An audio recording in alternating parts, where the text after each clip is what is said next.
Just out in the hall would be great. All right, we're this. Rise.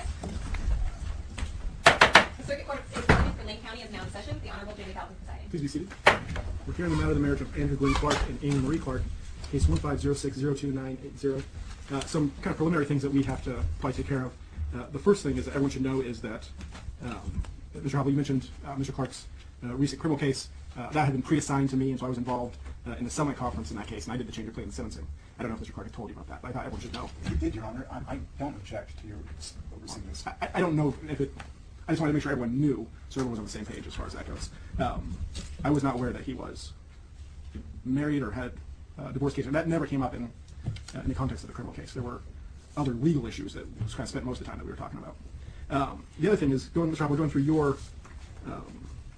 memorandum, the first thing I want to ask you is, on page 3, the last sentence above applicable law. You look at that sentence, kind of tails off. Oh, whoops. And so I'm just, How should that end? Then she now earns that amount will be established at Okay. trial. All right. So there's an amount there that. Okay. And then the next question I had was, what standard will I be applying? It looks like at least in the supplemental judgment, it talked about neither party needing a substantial change to initiate proceedings. Do you think that just applies to the initiation, or do you think that applies to this here? I made that point to Mr. Hopla. To us, it was very clearly just initiating proceedings. It's not part of the substantive determination.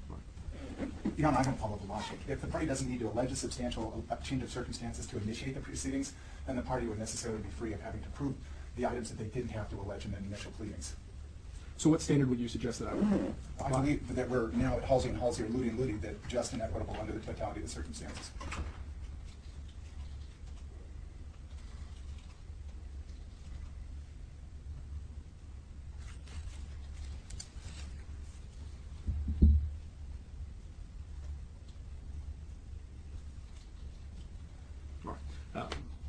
I imagine that I can hear the evidence, look at the supplemental judgment, and make my own determination about what standard to apply. But now that I know what both sides are thinking that I need to apply, I can keep that both in mind. Is anyone disagree that you think I can both? We can do the evidence, and I can go back and look at it and decide what standard to apply. I think that's correct. I think in Mr. Hopla's own brief, he mentions the statutory and case law, not substantial change. All right. If we're prepared to put that evidence on. Okay. Thank you, Your Honor. All right. Anything else that we need to talk about before we get going? One thing, we have complained endlessly that when they initially filed the motion to show cause, there wasn't initially a uniform support declaration with it, and subsequently did file a uniform support declaration. Kind of the tax return with it came later. But I never have received to this very day Schedule 1, which is fixed expenses. I see a number attributed to that, but I've never received that. And the Uniform Trial Court rule says if you've got a spousal support case, you're obligated to do that. So in my view, their filings aren't complete. They don't have the right to carry forward unless they do that, and then there could be some element of surprise if they have it now. Your Honor, I find the argument ignores res judicata. There was a motion to dismiss brought that was heard by Judge Mooney. The argument was that Schedule 1 wasn't provided. The response to the motion included the Schedule 1, and a copy of that was provided to Mr. Newton at that time. So I'm really not sure where he derives Mr. Newton that seems from. surprised. A copy of what? The Schedule 1. I have never received a copy of Schedule 1. Well, it's just the regular response. I mean, if you have one for me, that would go a long way for moving us forward.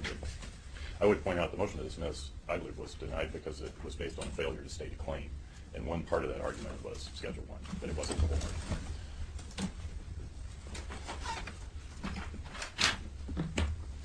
Now, this copy that I have of the Schedule 1 doesn't have Mr. Clark's notarized signature on it. I'd be happy to affix that to this document now if that would be necessary. Well, at least I'm ahead of where I was before. I now have a copy of something to look at. Do you need some time to look at it? Well, let's give you 5 minutes. I don't need it. Okay. Okay. All right. All right. Anything else? All right. Mr. Hobble. Thank you, Your Honor. Given, in lieu of the opening brief, we're going to waive an opening statement. And I read your both parties' trial memorandums. Thank you, Your Honor. I'll just call my first witness, All right. if that please the court.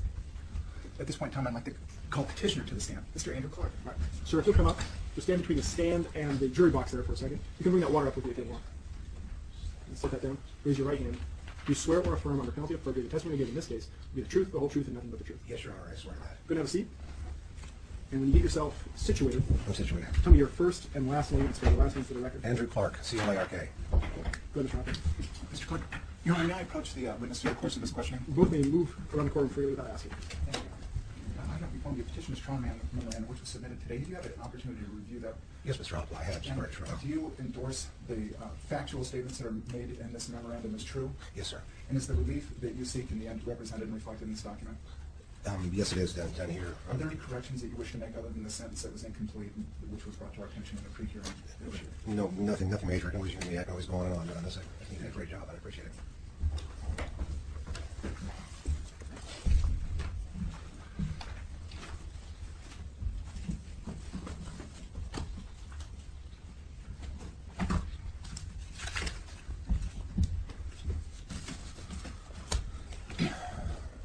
I'm handing you now what's marked as a general judgment of dissolution of marriage, and it's file stamped January 11th, 2007. Are you familiar with this document? Yes, I am. And in fact, is that the general judgment of dissolution that you're seeking to modify today? To my knowledge, and from what I can tell, yes, that is the one. Now, I noticed that that judgment made no findings other than the marital settlement agreement, which is attached, was adopted in full. Is that your understanding? It's I not- object, that's a leading question. He told him that there were no findings in there. No. May I elaborate just for? Hold on. Sustained. So go ahead and. Let me rephrase the question, Your Honor. Does that general judgment of dissolution incorporate a marital settlement agreement signed on a different day? It was. Yes, it does. And what day was the marital settlement agreement signed on? Sometime in March or April of 2005. Will you turn to the back of the document and tell me specifically? I'm going to check the relevance of this. The judgment, the marital settlement agreement is Exhibit 1 of the general judgment. That document is, of course, part of the case record and file already. This isn't a motion to set aside. We already had a couple of those. Your Honor, no argument here. If he doesn't care about the date of the MSA, it's available to the court should you. Thank you. Okay, yeah, That's good. we got it marked in the court's file, so I'll take judicial notice of the entire court's file. Thank you, Your Honor. I'm going to ask you to turn to. That being said, if there are things you want me to specifically look for in here, make sure you mention them because it's a big file. Thank you, Your Honor. I'm going to ask you to turn to that marital settlement agreement, Mr. Clark, page 2 of 8. Page 2 of 8. It is agreed. Now, I'm going to ask you to look at paragraph 9. Husband's annual income from his current employment, And can you tell me what your annual income was approximately as of the date? $180,000 a year. Tell me how you derived that. Originating mortgage loans as a mortgage broker. Tell me your employment history immediately preceding the signing of the marital settlement agreement. I had worked at several different mortgage brokers, a couple of them. They were all related in a way. When one would go out of business, you'd go to another, or when one was acquired or something. What were the names of your It was employers and your dates Mortgage of Market employment? and Allegiance Mortgage. What were your dates of employment with Allegiance? Allegiance Mortgage, there was Mortgage Market, and it ran from 96 to 2001-ish. And then after that, there was Allegiance Mortgage that later turned into Mackenzie Funding, so it was all one company with a changed name. And then that was from the 2001-ish time frame until I went to work for Wells Fargo, which was in 2009, August. Well, Wells Fargo Home Mortgage, that is.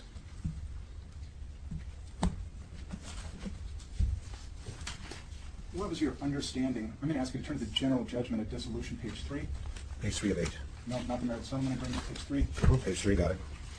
There is on paragraph 4 and paragraph 5 a child support and a spousal support award. Can you tell me what those amounts were? $1,500 and $5,500. When you say 1,500, that was in Child reference to support, child support. right, for one child that lasted till the age of 18, and then $5,500 per month spousal support, or 21, I can't remember.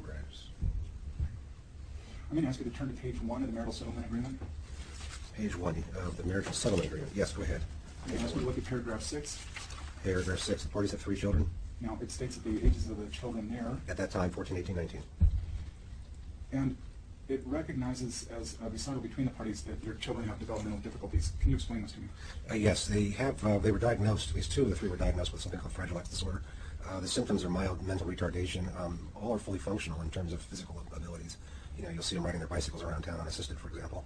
They can all use the toilet, all that stuff. Last time especially the middle one, could cook his own meals even. I haven't been around him for a very long time, as you're aware. When is the last time you had contact with the children? It's been years, probably 2008, 2009-ish. Were you the custodian of the children's trust at one point in time? No. No, I never had anything to do with any trust for them while we didn't have it. She started moving them into conservatorships while we were still married. Were you a guardian of the Of children? one of them, and then not a guardian of the second one, which was a precipitating factor. I didn't. Was that guardianship terminated? It was taken away from me in 9 of 2011 against my will in a court here. Was that subsequent to your firing from Wells Fargo? Yes, it was. And was it related to Crown's? I feel that it related was. to your finding? I believe that it was. I believe that that was connected. Meaning it was what you call proximate cause, or if something makes her afraid, so she goes to court. Was there an allegation that you were unfit to remain as a Yes, guardian? yes, Did you attend those proceedings? yes, pro se. And all I looked for was a reason. I didn't look to say I need the guardian. I said I need a reason as guardian to relinquish the guardian. Never got it. Since 2011, have you had any contact with the children? No. So as of the date 2011, were you familiar with their independent living abilities? Yeah, they were independent. They were had these tendencies. The question is, were you familiar with their Yes. abilities? So I'm going to ask you about their abilities now. Again, let me clarify. And this is important. When someone hasn't seen a person or people for a long time, I can comment on what I see only, what I know. I see Amelia riding her bike around town. I've seen Andy, I believe, riding around town. I don't even know if I recognize Aaron anymore.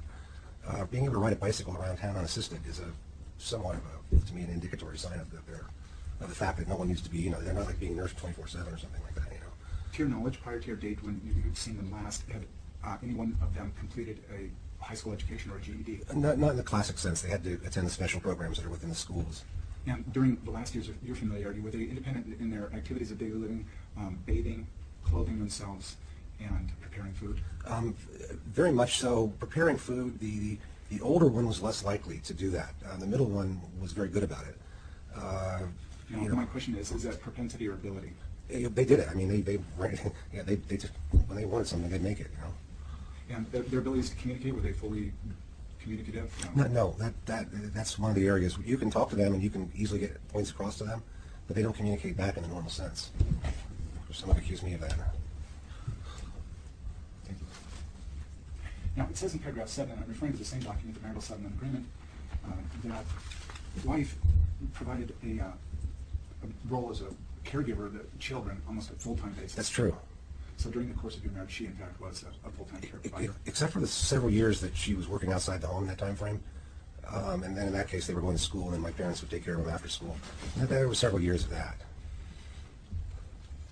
But at the time the marital settlement agreement was entered, was Ms. Clark earning any income? No, not at that time. My income was very, very large at that time. It was not necessary.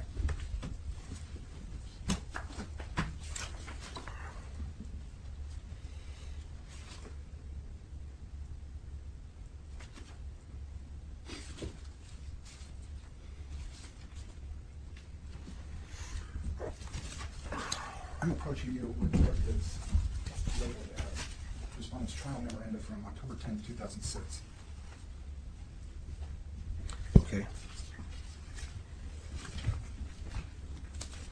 On the bottom of page 1 of that trial memorandum, does it cite the developmental disabilities of the children and their requirement for lifelong assistance and support? Excuse me, Your Honor, I'm not sure what he's referring to, a trial memorandum? Yeah, you mentioned the trial memorandum from 2006. Pardon? Yeah, he indicated it was a trial memorandum from 2006. Okay. I don't have a copy of that. I'm not sure if there were evidence. I don't think he's allowed to testify from it. Mr. Russell? I do have one copy that would require me to... You just use this one. I don't have a copy. Go ahead and I can answer the questions without it, Mr. Hopper. Yeah, let's do one copy. Was it your understanding when the judgment of dissolution, and what were the purposes that you understood were being served by the spousal support award? My understanding of it was that given the fact that I made a lot of money, that was about the right amount at that given time. At that time, one of my main concerns was the fact that the industry was volatile, and that I tried to work with Mr. Newton's office directly. I didn't have an attorney when that was crafted. I just signed it, the original MSA. But the whole concept was heck, I make a lot of money, and to this day I have her as beneficiary on my checking account that's got all that money in it. So the way I looked at it, I never even took the money. I never kept put it in a joint bank account. And so, and she goes and sees Mr. Newton, and they come up with this great idea of an MSA. And then Amy told me that if I sign it, we can get back together. So I signed it, and we never got back together. She got filed, and here we are today. But it's because I made a lot of money back then, and that's why I had to pay that. It's because my income was good. That's what the whole thing was based Some on. more pointed questions. Did you believe that part of the spousal support award was to allow her to enjoy the lifestyle she enjoyed the parties were married? That's a leading question, Your Honor. Was sustained? Yeah. Okay. Do you want to rephrase? Should I? So just generally, why do you think the spousal support was set at the moment that it was? Everything I could view at that time was, given the fact that I was making almost a couple $100,000 a year, that actually, even though it seemed excessive, that's one of the reasons I signed it, was because once he started off at $11,000 a month. That was what his first draft showed. I got it down to the $5,500 a month, and I thought that was excessive. But then, after researching it, I found that really with that income, it's not all that excessive. Objection, Your Honor. I don't think it's germane. Please proceed and go back to the reasons, we perceived. I think what Mr. Hoppe was getting at is the substantial change in circumstances. The circumstances have changed. It was all based on income. I mean, for gosh sakes, Mr. Newton, don't you remember the $11,000? Hold on, So, yeah, respond to the question. Mr. Hoppe asked questions. After that general judgment and dissolution was entered, your employment situation changed, is that correct? Oh, the industry right away, it was in the news. I mean, there was the meltdown. What year are you referring to? The meltdown really clinched in around 2008, mid-2007, 2008. That's when it really hit. Okay, so tell me, at the time the dissolution was entered, you were still working with Allegiance, correct? Right. And then why did you leave Allegiance? Well, Allegiance ended up turning into McKinsey Funding, which ended up, it just went out of business, basically. Were all the employees terminated? Yeah, the company just shut down. And at that point in time, were you working on commissions? Commissions, basis? 100% commissions. 100% commission. So, were you unemployed for a period of time No, after Allegiance? no, I saw it coming, and so I bailed. I went to work for Wells Fargo based on the recommendation of somebody else I had worked with in the past. And tell me what your position with Wells Fargo was. At Wells Fargo Home Mortgage, which is a separate entity from Wells Fargo. Were you a mortgage broker? Mortgage was a loan officer, now it's called a mortgage originator. Now, I understand that loan officers, their position is different than a mortgage broker. Can you explain the difference to me? Well, the functional difference is there isn't a functional difference in the consumer's eyes. It's somebody who makes on a mortgage, they're contacting on a mortgage loan. There's technical differences, but it's kind of outside. It's too technical. Were you on a commission-based? Yes. So, was it 100% commissions at Wells Fargo? For the first year and a half I was there, it was 100% commissions. But then they put in a minimum wage that was recaptured from later commissions when they were forced to by the federal government. So what they would do is they would then give you a $12 an hour minimum wage, but recapture it from later commissions. So they kind of did an end run around the Department of Labor, was my allegation. And the last year that you received income from Wells Fargo was? 2011. Do you recall what your income was in 2011? Roughly $50,000. Maybe a little less.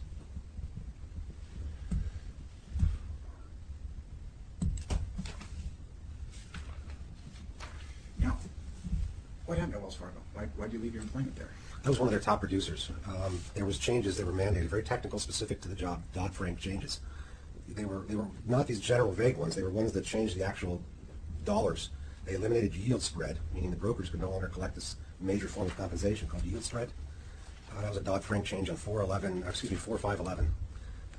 6 months earlier, they made the good faith estimate a contract. So when you sign a good faith estimate for a mortgage loan with somebody, it's now a contract, a legal contract. So you're a loan officer, literally, over and over being told you're writing a legal contract now with these good faith estimates. What prompted it was for a couple months prior. You say prompted it. What is My start of my dealings with Wells Fargo internally. Okay, so my understanding is that you were fired from your position at Wells Fargo. Right. Was this related to complaints that you had made at Wells Fargo? Not inquiries. They were mandated by their internal reporting system. You have to report it when you find these things. So you thought that there were violations to the statute Dodd-Frank? There was a variety of violations that I documented internally. They're technical. I could go through them endlessly, but we'd be here a while. You brought those to here. someone's attention? They were valid, and they were brought to the attention per the law because we were now licensed. Whose attention did you bring them to? First my manager, you go through the chain of command a little bit. But then the thing that changed was we became registered mortgage originators that year too. We then had certain perceived and obligations as these national licensed mortgage originator. Okay, and so their practices were not consistent with what they were training us or the ethics of the mortgage originator. And there were a variety of areas where they were not in sync. And you started reporting it nicely, but the biggest one was having to sell a quarter higher rate. Suddenly the quarter higher rate was guaranteed. There was no way around it. You have a guaranteed contract and the brokers can't collect yield spread. When they write that good faith estimate, it's a quarter lower. And so there's no more purchase market. Suddenly the realtors are laughing you out of their offices. You've lost your purchase market. That's what I was complaining about. The digression into all the complaints you had against Wells Fargo. Well, they're very specific to the function that Actually, they had. recite your answer again to who did you complain about? To my manager, but then right away they just tell you to contact their human resource department. And when I didn't know about human resource department, I figured, well, what am I calling these people? They don't know anything about my job. Well, their job is to get rid of you. Well, wait, it's Oregon. You can just fire me, you guys. But you just kind of go with the flow. It turns out that 2 weeks after my initial complaint, they brought these attorneys called Ogletree Deacons in while I was still employed. I didn't have any idea they were involved as early as early May of 2011. So once you go to Des Moines, they just get there. It's like a conduit directly into their attorneys or something. Next thing you know, 3 months go by and I get fired. So when were you fired? June 28th. My initial inquiry into the rate differential was April 19th. Of what year? Same year. With that 2011. And it was pursuant to that very technical, job-specific change that eliminated broker yield spread, causing the rate differential to be guaranteed. It was a real problem. And when they're calling us salesmen on the federal level, saying we're exempt salespeople. Well, how can you, and then they made you input a fraudulently into the system that you're visiting all these realtors. Were any grounds provided to you to why you were terminated? Oh, yeah, it's because eventually, after 2 months of having to deal with this, 3 months of dealing with this woman in Des Moines, having all my loans hyperanalyzed, endless, I finally kind of told her off on the telephone, and they fired me for telling her off. Did you use unprofessional conduct? in communicating with her? Well, they claim, my view of it is it's a voice on a telephone who doesn't know me, has no idea what my job is, and I'm a licensed person. And there are certain words that are used commonly in movies, on TVs these days, that in corporations they just don't so approve of. So there you go. So, did your mortgage broker license lapse at that point? It wasn't a license, it's a registration when you work for a federally insured institution. And once you don't work for the institution, it lapses. So your registration was contingent upon your continued employment Right. with Wells Fargo? Right, then you can get registered somewhere else, is the presumption, but you keep the same license number, or registration number. So did you keep the same registration number from Allegiance to Wells Fargo? No, it wasn't necessary. It was newly enacted under Dodd-Frank. So it was something that was required right when I went to the Wells Fargo. So immediately after your termination, did you collect unemployment? I put in for unemployment, but I read all the rules of the unemployment, and I didn't feel that I could comply with the rules of collecting the money. I was awarded $12,000, $1,000 a month for 12 months, but when I read the fine details of all the rules, I felt that I couldn't honestly say that being in federal process with this giant company, that I'm out looking for work, because how can you? Because you can't get a job in mortgage origination when you're in the middle of a federal lawsuit like that. So when you speak of Even now I'm still trying to get the license back, you know? Well, let's take this one step at a time. Were you arrested immediately subsequent to your termination? from Wells Fargo? No. 2 weeks after my termination, everything's fine. You know, I'm figuring, well, I'll just go find another company to work. Well, one fine day, I got these 2 big police in my house for no reason. None whatsoever. They say, well, we came because of an email. I go, well, what email? It said some email referencing genocide you sent to Minneapolis. You know, I couldn't figure out how on earth they had this email and why cops were coming to my house on email in July of 2011, July 18th, 2011. Well, I'm real good at